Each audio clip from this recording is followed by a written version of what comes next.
Bonjour à toutes et à tous et bienvenue sur KTV et Kwezi FM, le 106.9 pour un temps de parole consacré à Florence Journiac qui est avec nous sur le plateau. Florence, bonjour. Bonjour. Merci d'avoir accepté notre invitation. Alors, en début de semaine, France Mayotte et Flash Info ont sorti un article concernant effectivement les conditions de détention des mineurs. Vous êtes avocate, vous défendez l'un de ces mineurs qui a priori fait plusieurs tentatives de suicide. Dans quelles conditions nos mineurs sont détenus à Magicavo ? Alors, vous l'avez appris récemment, je pense que vous le savez déjà avant, même si peu de personnes à Mayotte en parlent. Les conditions de détention des mineurs à Mayotte sont dramatiques. Oui. C'est des conditions habituelles. Alors, on fait l'actualité depuis cette semaine de par les récents événements, donc les tentatives de suicide. Mais au-delà de ça, ce sur quoi il faut insister, c'est que ces conditions perdurent depuis longtemps. C'est des conditions indignes qui sont contraires à tous les droits de l'enfant, qui sont prohibées par la Convention européenne des droits de l'homme, la Convention internationale des droits de l'enfant. Et pourtant, la maison d'arrêt de Magicavo ne semble pas vouloir comprendre que ces textes s'appliquent également à Mayotte. Et les conditions sont déplorables. Je peux vous donner plusieurs exemples si vous le souhaitez. Alors par exemple, la sécurité des enfants, la santé, la communication. On le sait qu'à Mayotte, c'est compliqué pour des enfants de garder un lien avec la famille, notamment parce que la famille souvent n'ose pas se déplacer en maison d'arrêt pour les visites parce qu'elle est en situation irrégulière, donc elle ne veut pas se faire contrôler. Il faut savoir qu'à Magicavo, il n'y a pas de téléphone. Il y a un téléphone pour les majeurs. Les mineurs n'ont pas accès au téléphone. Les mineurs, bien souvent, ne savent pas écrire le français. Et il n'y a pas d'écrivain public, par exemple, à la différence de la plupart des autres établissements pénitentiaires de France. Alors, vous n'avez pas forcément accès aux cellules en tant qu'avocate. Vous allez au parloir, comme les visiteurs, tout simplement. Vous discutez donc avec ces mineurs, vos clients. Comment vous connaissez ces conditions de détention ? C'est ce qui vous explique ? Justement, vous l'avez dit, alors j'ai plus d'un mineur détenu à Magicavo, malheureusement. Et c'est vrai que c'est un sujet qui nous intéresse, moi et d'autres avocats, depuis quelques temps. Donc oui, nous parlons beaucoup avec les mineurs, également avec les personnes qui entourent ces mineurs, et nous recoupons les informations. Et l'objet de notre saisine, parce que nous avons saisi le contrôleur général des lieux de privation de liberté, nous avons fait un travail assez long, assez sérieux. Nous avons pris les informations avec énormément de pincettes. Nous parlons souvent au conditionnel. Les informations sont sérieuses, elles sont recoupées. Nous n'avons rien dit que nous n'avions pu vérifier ou recouper. Alors, pour que nos auditeurs et téléspectateurs comprennent bien, Florence, est-ce qu'il y a un âge minimum ou maximum minimum pour aller en prison ? Oui, 14 ans. À 14 ans. Et donc, les mineurs, c'est entre 14 ans et 18 ans, parmi vos clients, celui notamment qui a fait plusieurs tentatives de suicide, on nous explique en off, certaines autorités nous expliquent que votre client aurait subi des tentatives de viol, ce qui aurait justifié la tentative de suicide. Alors, je ne veux pas parler d'un client en particulier, je ne suis pas là pour faire du fait divers, et en l'occurrence, je ne pense pas qu'il s'agisse de mon client, il ne s'agit pas de mon client, donc je ne me prononcerai pas plus là-dessus. C'est vrai qu'à la suite des 15 tentatives de suicide, il y a une autre affaire qui est remontée la même semaine, qui aurait été un viol ou une tentative de viol, et que les mêmes personnes, au sein de la même cellule, seraient impliquées en tant qu'auteur ou en tant que victime. Après, je ne vais pas rentrer plus dans les détails, il y a une instruction en cours, moi je ne suis pas concernée par cette instruction, donc je ne peux rien vous en dire. Sam ? Il n'y a pas de rédemption pour ces mineurs, si je comprends bien, parce qu'ils ne savent pas écrire, ils ne peuvent pas communiquer vers l'extérieur, mais en plus, il n'y a pas ou peu de système éducatif pour eux. Alors, il n'y a pas au petit système éducatif parce que, à notre sens, la direction de la maison d'arrêt de Magicavo ne fait pas les choses d'une façon telle qu'elle le permette. Il y a des salles d'activité qui sont à la maison d'arrêt de Magicavo, 4 salles d'activité normalement réservées aux mineurs qui sont en pratique utilisées exclusivement pour les activités des majeurs. Voilà, et il y a un instituteur normalement, un professeur, qui doit faire cours, et en pratique, encore une fois d'après nos informations, les mineurs n'ont cours qu'une fois ou deux par semaine, 1 heure chacun, ce qui est évidemment très peu. Florence Journiac, il y a une nouvelle maison d'arrêt qui est en construction, quasiment terminée, et on nous promet, on a eu Monsieur Bruno au téléphone hier, je l'ai eu personnellement, où il nous explique effectivement qu'il y a quelques petits soucis, mais tout ça, ça sera très vite dû passer dès qu'on va basculer sur la nouvelle structure. Vous avez pu visiter cette nouvelle structure ? Alors, je n'ai pas pu la visiter. Ce que je peux vous dire en revanche, c'est qu'elle concerne pour l'instant uniquement les majeurs. Oui. Le futur quartier mineur n'existe pas. Il ne sera pas livré avant 2015-2016. Et la solution provisoire, qui est quand même très longue, qui a été prévue, c'est quoi ? C'est de mettre les mineurs dans des préfabriqués, dans la cour actuelle de la maison d'arrêt des majeurs. Qu'est-ce que ça veut dire en pratique ? Ça veut dire encore moins de place pour les jeux, encore moins de cours de promenade. Donc c'est des conditions qui vont être pour les mineurs, en attendant que leur nouveau quartier soit construit, encore plus dramatique. Alors, quand on a évoqué le problème lundi, y compris sur cette antenne, on a eu pas mal d'appels d'auditeurs qui ne comprennent pas véritablement pourquoi il y a ce type de sujet qui est évoqué dans la presse. La réflexion, qui est un peu crue, que l'on a régulièrement, c'est bon, mais s'ils sont en prison, c'est pas non plus une garderie d'enfants. S'ils sont en prison, ils ont fait des fautes, ils doivent payer. Tout à fait. Eh ben, c'est une excellente question. Je vous remercie de me la poser. C'est pour moi le point principal. C'est pas des enfants de cœur, c'est sûr. Ils sont condamnés ou mis en examen. Donc pour la plupart sont quand même encore présumés innocents. Donc en détention provisoire. En détention provisoire, tout à fait. Mais ce qui est fondamental, c'est qu'une personne majeure ou mineure qui est en prison, elle n'est privée que d'un seul droit, le droit d'aller et venir. Elle n'est pas privée des autres droits. La torture en France, c'est interdit. Je ne dis pas que la maison d'arrêt de Magicavo pratique de la torture sur les détenus, attention. Je dis simplement que le droit à la santé, le droit d'avoir la sécurité, le droit d'être surveillé constamment, parce que les mineurs à Magicavo, ils sont laissés seuls parfois pendant 2 heures. Et si les tentatives de suicide ont pu se répéter 5 fois, 7 fois la même nuit, c'est bien parce qu'il n'y avait aucune surveillance, ou en tout cas pas assez.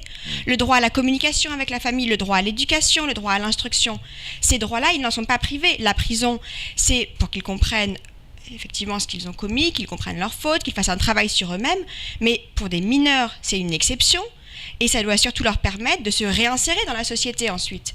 Ça veut dire que là, les conditions de détention ne permettent pas aujourd'hui à nos jeunes de se réinsérer ? Absolument pas.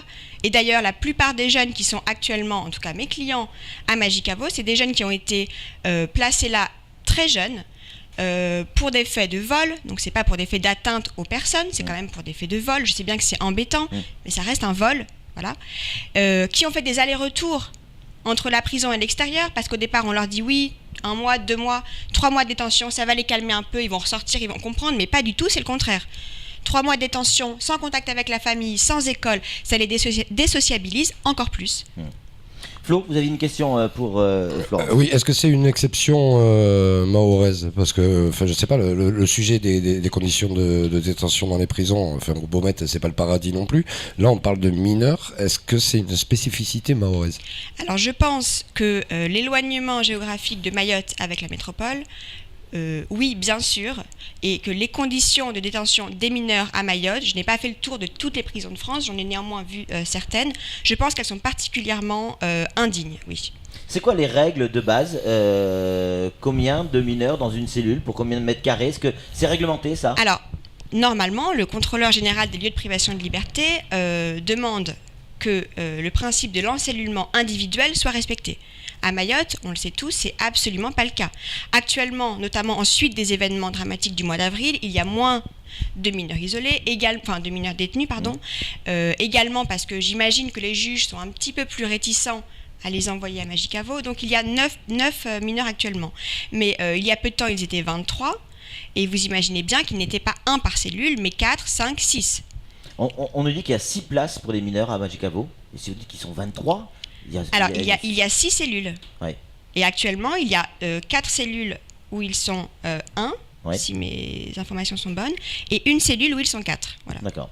Samuel Bocher, le rédacteur en chef de France Mayotte Matin, a une question à vous poser. Pour avoir rencontré déjà un jeune mineur qui est ressorti, qui avait fait 10 mois de détention provisoire, il était ressorti complètement déglingué par les médicaments. Et il est devenu maintenant drogué, tout simplement. Est-ce que c'est un cas que vous rencontrez aussi souvent ? Alors, c'est un cas que je rencontre systématiquement. tous les jeunes que je vais voir à Magicavo, et j'essaye d'aller les voir régulièrement, ça se voit tout de suite qu'ils prennent des médicaments. On leur pose la question, ils répondent. Effectivement, ils me répondent oui, on me donne, c'est des antidépresseurs, des anxiolytiques, oui, ça me permet d'aller mieux. Et il y a ce cas que nous trouvons absolument scandaleux, que nous avons justement écrit dans notre saisine, de détenus donc, à qui on donne les médicaments un petit peu trop tôt. Donc avant l'heure de coucher, on leur donne les médicaments, on ne contrôle pas qu'ils prennent effectivement au moment même les médicaments, et puis eux vont les économiser, les conserver, ils vont faire une espèce de cocktail explosif avec du sucre, de l'eau, de la confiture, et une bouteille de la sorte a été retrouvée dans une des cellules à peu près au moment des incidents du mois d'avril. Alors, et effectivement, ils sont tous sous médicaments. Oui. Interrogé justement sur la médicamentation, Monsieur Bruno nous explique qu'il dit c'est complètement faux. Nous, on ne délivre pas de médicaments, c'est l'hôpital qui le fait. Nous, on n'a pas pour vocation à délivrer des médicaments. Bien sûr, mais enfin, les surveillants donnent les médicaments. Ouais. Donc les surveillants, c'est leur devoir de vérifier que le jeune va prendre le médicament et qu'il ne va pas le conserver pour ensuite faire une tentative de suicide, pourquoi pas, je ne sais pas, ou faire de la drogue avec. Pour conclure, Florence, par qui vous voulez être entendu aujourd'hui ? Eh bien, par le contrôleur général des lieux de privation de liberté d'abord, ensuite par la maison d'arrêt de Magicavo. Si demain, Monsieur Bruno nous indique que nous avons exagéré, que ce n'est pas comme ça, que ça a changé, que ça va changer, que les choses s'améliorent, tant mieux. Moi-même et les autres avocats qui ont co-signé cette saisine seront les plus heureux. Et les mineurs également. Merci beaucoup d'être venu sur ce plateau, Florence. Je sais que c'est compliqué de venir sur un plateau de télévision. Vous avez joué le jeu. Merci beaucoup. C'est tout pour ce temps de parole. Tout de suite, la suite de nos programmes.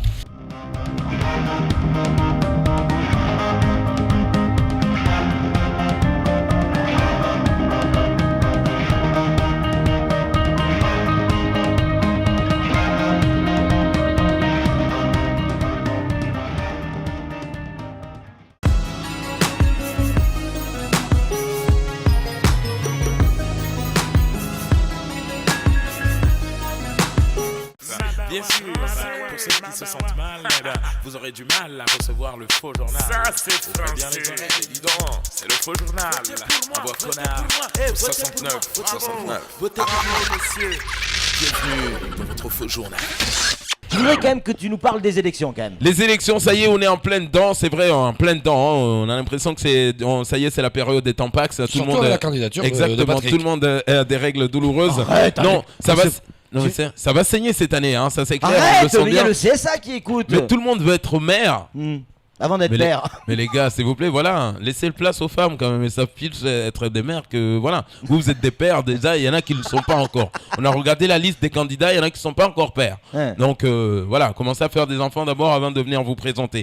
Donc, du coup, on a essayé d'avoir quelques avis comme ça, là. Raos qui veut sa commune. Donc, alors, Raos, ta commune, tu veux en faire. Moi, ma commune, je veux travailler avec Idanel Mayochanegeteme. Il y a eu le découpage, Raos. Tu peux plus avoir Longoni. Ah oui, mes rêves se sont envolés. Je vais aller directement en région de Diana. Et vous, Jacques, vous êtes directeur de campagne, bien sûr, de chez Aboudine Ben Youssouf. Alors, c'est quoi votre programme? Les déchets de Mamoudzou, c'est notre priorité. Et quand on regarde bien... Vas-y, enchaîne. C'est tout. On vient de perdre Camar, définitivement. Alors, les déchets, c'est la priorité. Des bêtises, c'est le bon Dieu qui vous a puni. À Toumani Aruna, qui est candidat tête de liste, bien sûr, dans sa commune à Ouangani. Alors, Toumani, vous, c'est quoi votre programme pour... Bon, vous savez très bien que dans la commune de Ouangani, il n'y a pas la mer. Et moi, j'étais au comité de tourisme. J'ai envie d'amener l'océan à Ouangani. Mon Dieu, mais qu'est-ce que vous voulez qu'on en foute, moi? Qu'est-ce que vous voulez qu'on en fasse? Je ne sais plus où le mettre. Vous allez finir dans l'émission à Momo. Hein. Vous allez finir dans l'émission à Momo. Momo le taxi. En tout cas, merci. Merci d'être revenu nous faire cette belle prestation le matin sur Cosy FM, Camar. Avec beaucoup de plaisir. Dis donc, c'est le faux journal. Envoie connard, 69, 69. Votez pour moi, messieurs. Bienvenue dans votre faux journal.